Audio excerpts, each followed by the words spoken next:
Paing si weton antik. Nduk le ger rinio yo tak kandhani sing ati-ati tenan karo weton Paing. Paing kuwi jan kesayangane Demit.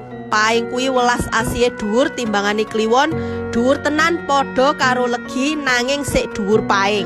Nanging ya iku mau, welas asihe saking dhuwure yen belani yo entek-entekan tenan, aja pisan-pisan mbok gawe dulinan, aja maneh mbok nyalai. Paing iso luwih tega lan gak trimo entek-entekan tenan. Iku ancen wis garise Paing.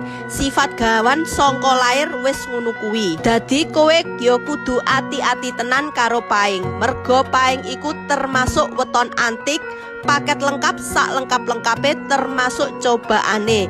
Dalane sing leta-leta, akeh kerikil, akeh kesandung. Dadi Paing iku ya kudu kuat nglakoni lan jembar sabare.